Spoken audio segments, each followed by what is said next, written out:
Welcome to Brush Mode. This is our podcast with three topics, 10 minutes each. I'm Rad, and I'm here with Matt. Hello. Let's start with our first topic. It's about aliens and zombies. Everything seems to be centered around Earth for the most part in this whole multiverse and ether, but there's always a little bit of speculation here and there about alien life within zombies. Is it connected at all with stuff like the Vilya, the Keepers, Apothicons, all that? So Matt, why don't you get us started with where the whole alien conspiracy kind of starts? It's funny because the first thing that I was thinking of, the Area 51 map, the Shangri-La skulls, but I mean the first thing that is just right in front of you when you think of zombies is 115, right? And the whole before Element 115 became a part of the periodic table, I think that was like 2000 something. There's the whole conspiracy with Bob Lazar, who said he worked at Area 51 and was exposed to these spacecrafts, and I think he's the first person to, or at least bring up Element 115. So even though Element 115 is tied to Call of Duty Zombies lore, its inspiration really comes from the whole Bob Lazar Area 51 and the whole backstory about the Roswell crash. So that's, I think, the strongest connection zombies has to alien life. I think, Right. without Sure. a doubt. I think its secondary component is the whole conspiracy about the Nazis having UFOs.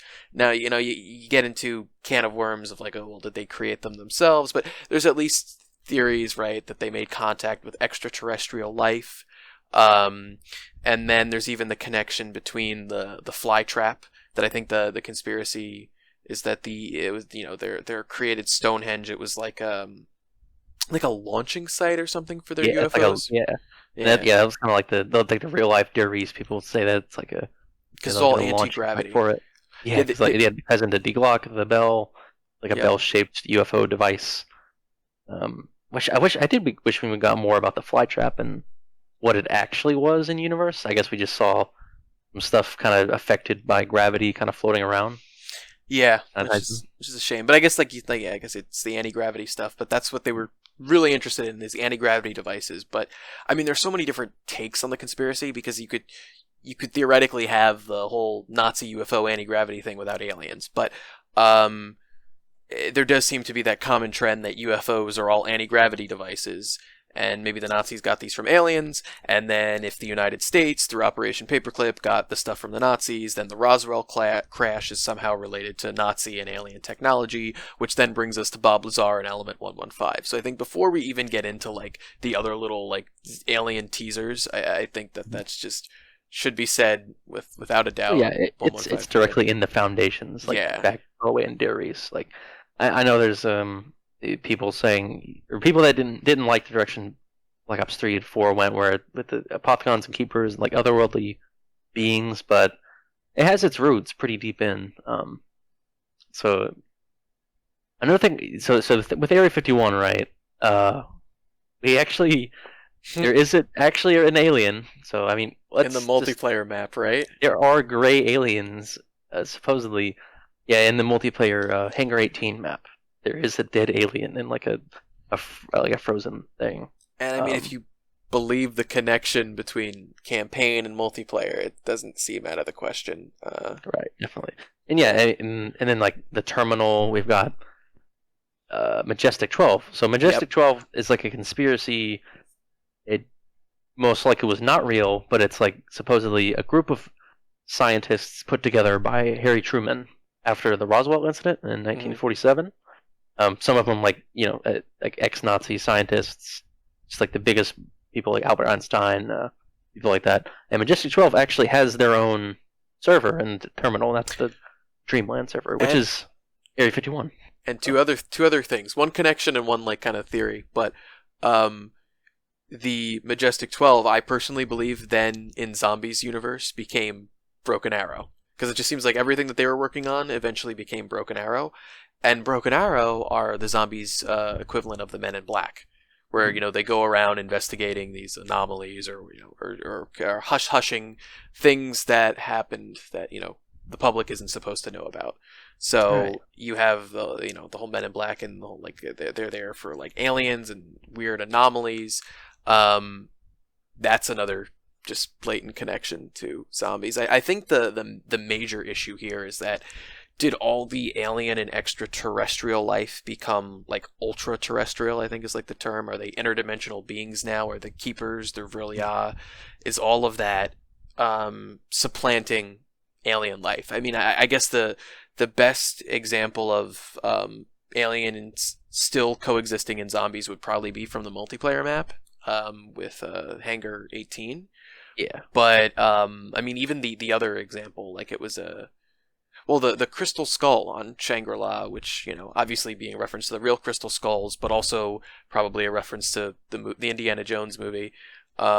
I mean, I think that even in that movie they were like interdimensional beings.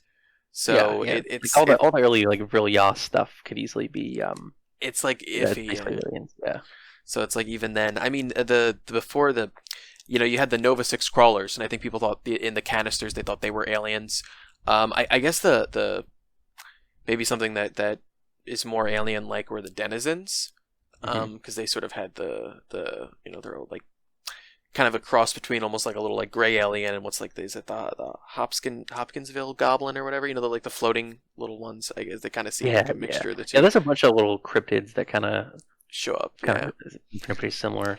but is that like dark ether creatures, or were they absorbed into the dark ether? Or are they just genetic experiments? It's kind of oh, um, Ted mentions I forget, is it Dulce Base? Is that the name?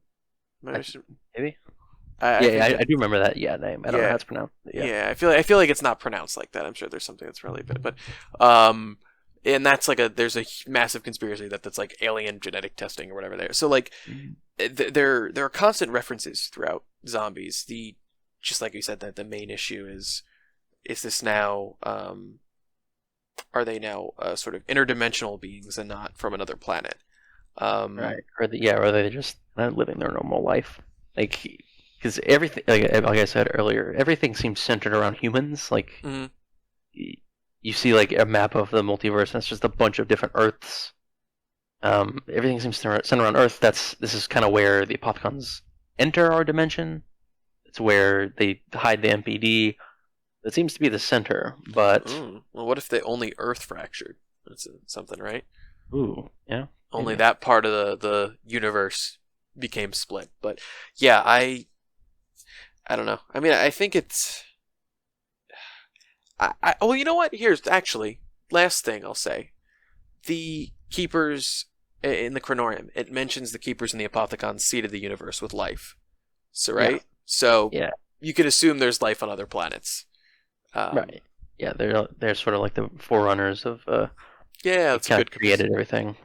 And Halo lore. Yeah, so that's I guess the real question is how intrinsically tied are aliens to the zombie storyline, because most of this stuff is now put into the Keeper and Apothicon camp. I think, but I feel if you at least are hoping that aliens exist in zombies, I think you can say safely that they're probably out there at the very Hmm. least.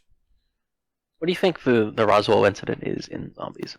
Is it a UFO or is it just like a 115 meteor?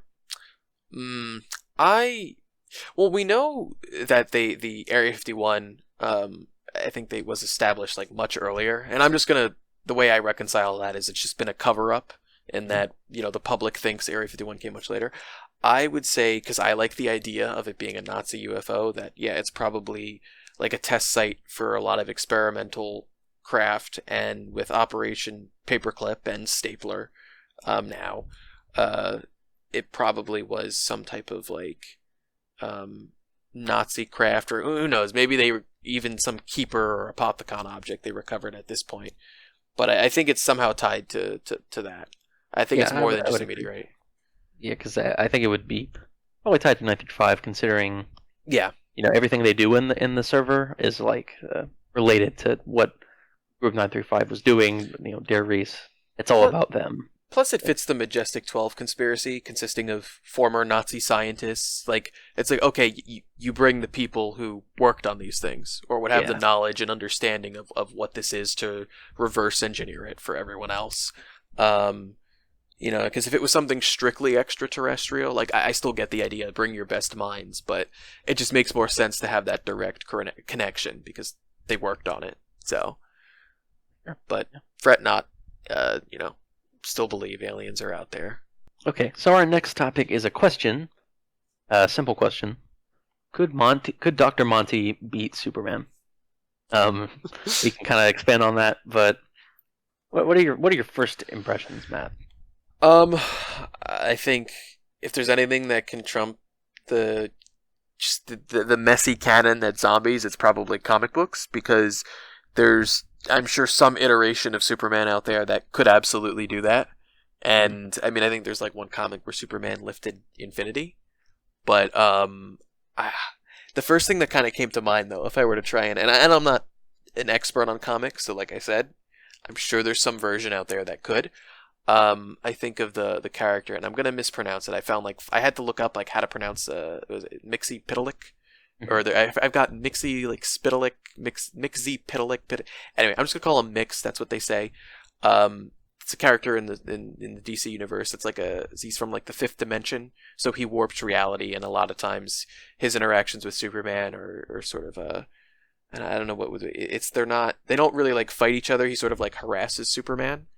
And that kind of reminded me of like Monty, where I guess if he's a being from a higher dimension, interfering with our world and can manipulate and warp reality. And from my understanding, again, I'm sure there's some comic out there where maybe he does like physically engage with him. Most of the time it relies on like Superman trying to like outsmart him, or I think if you pronounce his name backwards, it banishes him. So it's more of like kind of a cat and mouse game where, it's just, he just makes things difficult for Superman. What I understand, Monty could not just directly snap him out of existence. It's like he can manipulate the world around him, but not necessarily manipulate him. Like the only reason he's able to get rid of Primus is because he has their souls already, I suppose. Oh, actually, I don't know that to the full extent. We don't know the full thing about that, but yeah. And if Monty has a physical form, it's kind of silly.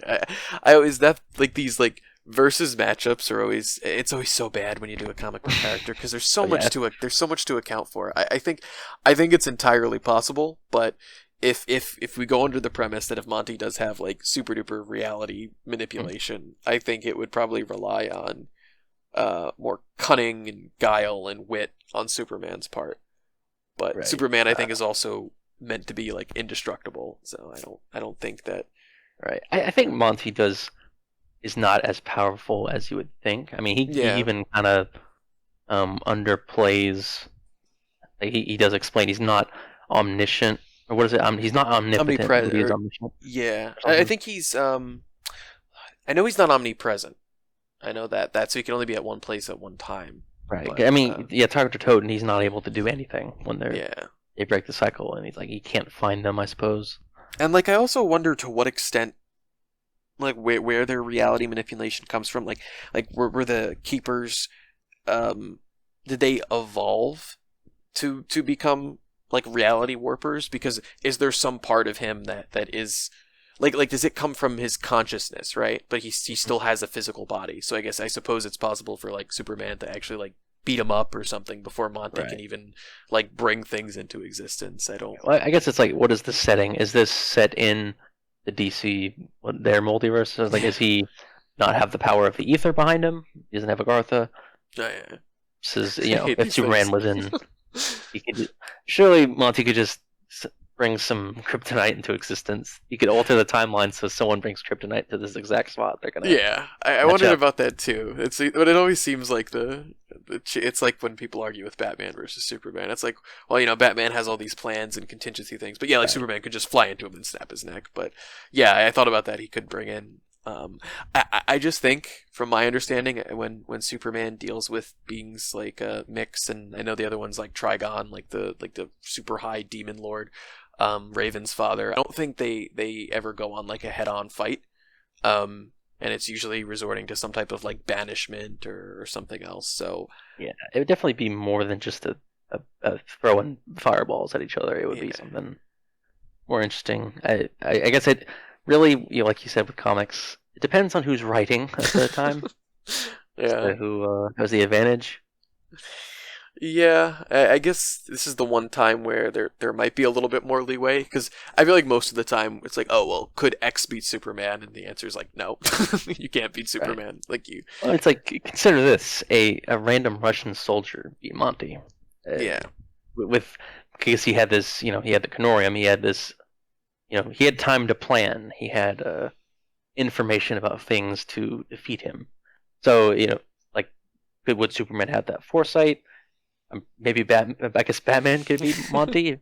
He'd get the Canorium. yeah. Yeah, just imagine Dr. Toten, but instead of Nikolai, it's Batman, I suppose. That's the ending we could have gotten. Um, yeah, I think it's possible. I mean, anytime you deal with stuff like aliens, I mean, whether it's stuff from you know Half-Life to what's another series I'm thinking of, like it's just anything with aliens, interdimensional beings, the devil. Like yeah, these are all powerful beings to some extent. Um, but yet they're always outsmarted by people. So it's like it's kind of like a trope, I guess. To you know, it's Right. like Yeah. So so I don't even know. he's not human. That's kind of his flaw, I suppose. Yeah, and that's kind of where because if you think about it, right, like if you play it straight, anytime someone tries to outswindle the devil or outthink some higher dimensional consciousness, you feel like they would just lose all the time. But Right. they still find a way. So I don't even know how much of that is like an actual power feat and more just like plot armor for the series. But Right. I think at This. least Okay. I was gonna say I think at least when you have Superman versus like high level reality warper, I guess there's more room for discussion. And then it's like Superman versus insert superhero here. It's like they're probably gonna lose. What were you about to say? I was gonna say, Mike, what separates Monty from like a normal keeper? Yeah, right. I don't know. Screen time probably, but It's like, so like he chooses to take this kind of humanistic form. You see the images of the Great War. He's got his own outfit. He's clearly like a leader, the same way that the Shadow Man is. So well, there is something special about him as compared to a keeper. I'd like to, I always sort of plug my theory. I'm not even going to go into it, but I just like the idea that maybe Monty was never a keeper. Maybe Monty was something that he always takes the form of whatever race he's interacting with, and like Mhm. the Shadow Man said, he is like the devil and he swindles souls because there is that connection between him and the Shadow Man and the Apothicons where they sort of bear like his mark because the mark of the beast Ah, because they have it's still three sixes overlaid on each other. So I always thought like if Monty is like the embodiment of the Dark Ether or something, but see, yeah, that's really interesting. The idea that because the timeline does say at the beginning there was just the Ether Keepers, and he says among them was yeah, Shadow Man. Monty and Shadow Man. Yeah, so it's like maybe yeah they weren't keepers necessarily, but yeah, like you said, they kind of took the same form, kind of took control like Well, from the inside. the way I always read it is that there's sort of this parallel construction that you have A and B, right? You have the keepers and you have the ether. And then among them, meaning among the keepers and among the ether, there are Yeah. two beings, Monty and the Shadow Man. And to me, it would make the most sense that one comes from the keepers and one comes from the ether. Because you still had like concepts in like Greek mythology of places also being personified. So it would Yeah, make sense that like Hades. Yeah. like Hades, Tartarus, and then even the idea of like chaos, primordial chaos is still sort of personified. But that Monty might be from the ether and the Shadow Man is from sort of the section of keepers, and okay, and then Monty corrupts them, blah blah blah blah. But I don't know. I mean, there's nothing explicit in the story that really separates him from other keepers other than Monty and the Shadow Man seem particularly involved in human affairs, at least Mhm. to my knowledge. I don't. Right. And I don't the keepers do listen to Monty for so he has some authority over them. I don't know if it's like actual control or it's like they just respect him. yeah, I don't know. I don't know.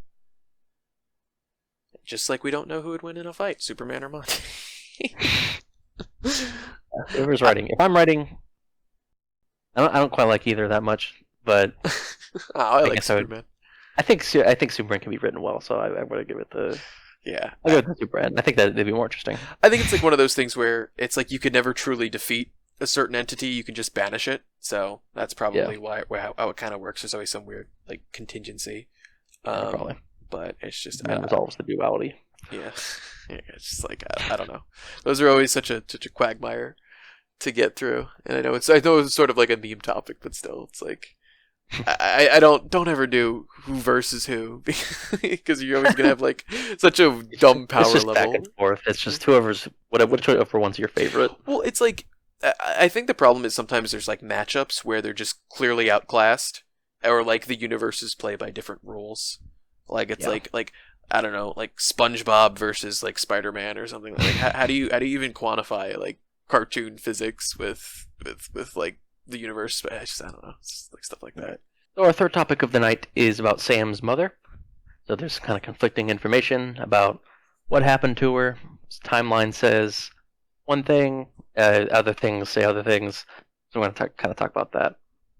So first thing is about Moon. So on Moon, on the loading screen, there's something about uh, Sam's mother going to Dresden to work while Samantha is with her father. That's the implication, at least.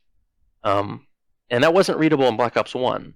I think people could read Dresden, and I think there was theories about connecting it to Sam's mother even then. But with this, it's a lot more, in Black Ops 3, when it got remade, you could read it better. So it's a lot more clear that it's talking about Samantha and her mother going to Dresden and potentially dying in the bombing of Dresden. It's worth looking into the bombing of Dresden. It's actually pretty interesting. It's like the worst bombing by the Allies on the Axis. Like civilian Where casualties, right? Yeah, like they bombed it so hard that like there was like firestorms and like tons of people died. Awful thing. But the implication is that I guess she would have died there. And that was in like early 1945. Yeah, I think it was. I think when we looked it up, it was like February 1945, Right, and which is it's like while that's while Samantha would have been with Richtofen and Maxis would have been at Kino yeah, and I think at that time.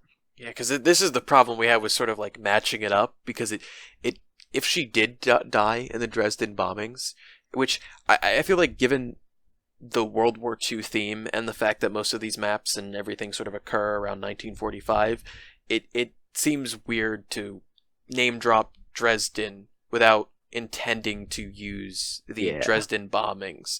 And what's strange is that this incident happened in February, and then I think Samantha enters the MPD in, I think it was October of 1945, so like it's less than a year. So like Samantha's mother dies recently, which I feel like isn't reflected in the narrative that well, because when Maxis and Samantha and everything are introduced, I always got the impression that Maxis was a widower, and maybe it's like, oh, he's now engrossing himself in his work and maybe not spending much time with his daughter. Like the absence of the mother seems like it was like that for a while.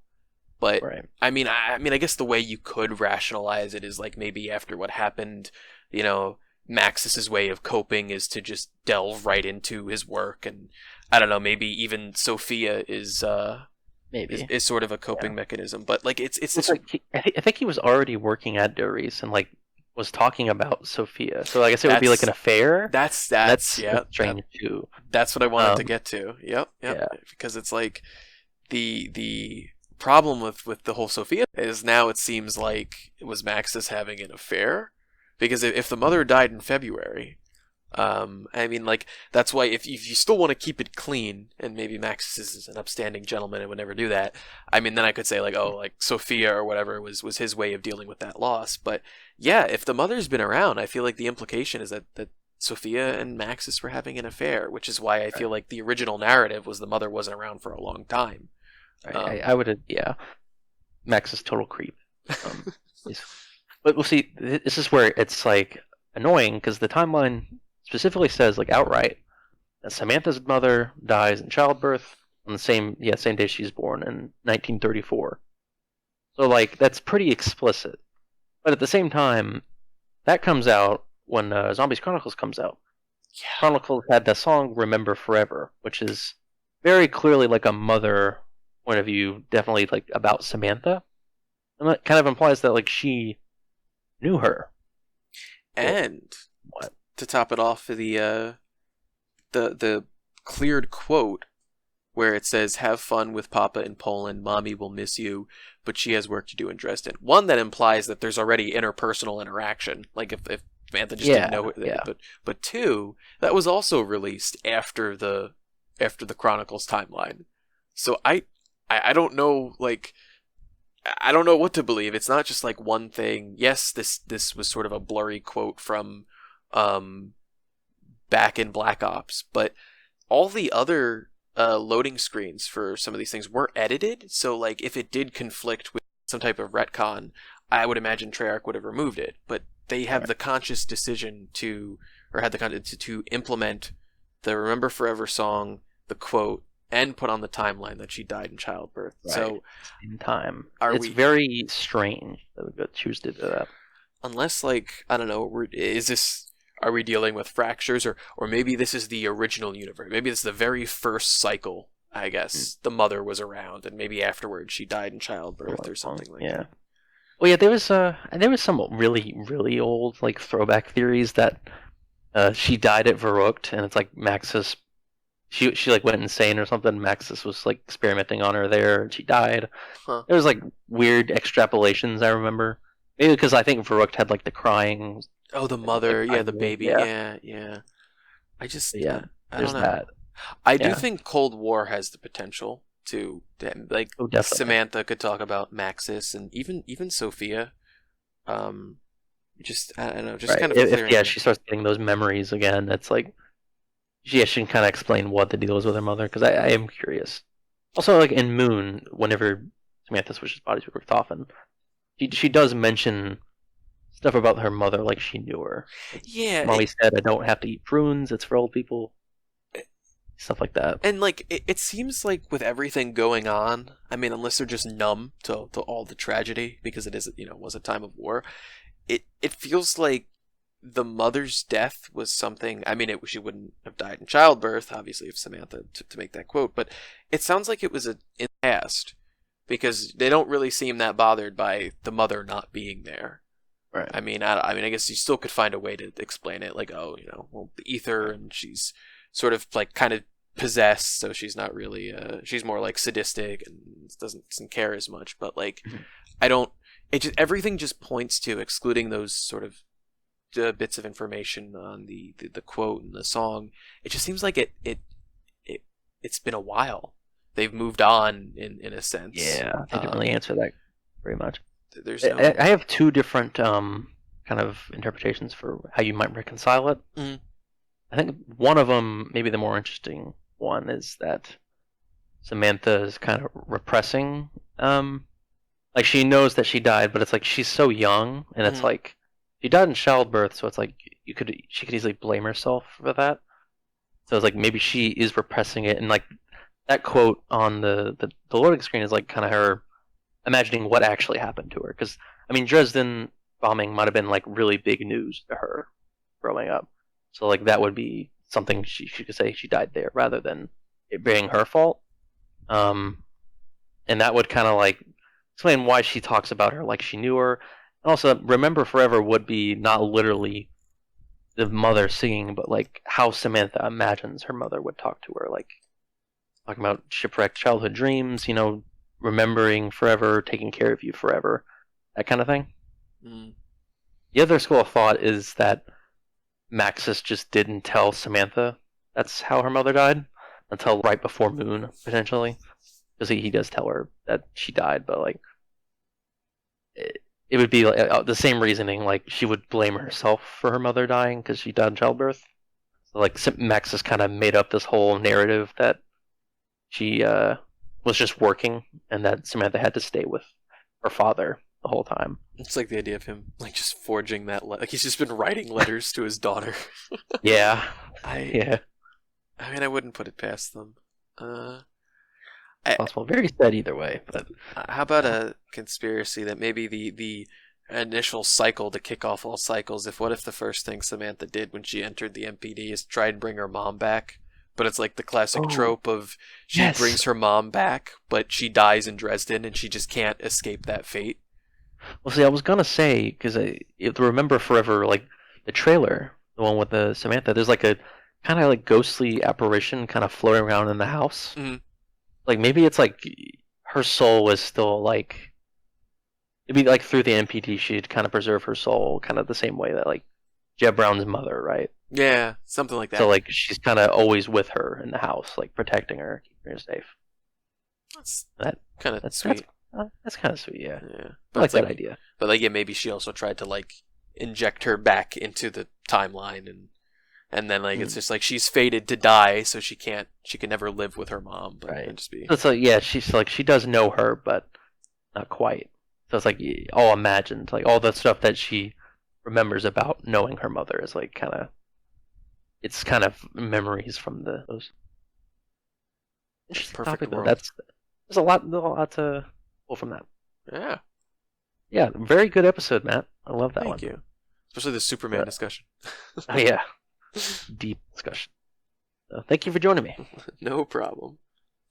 See you guys next time. Bye bye.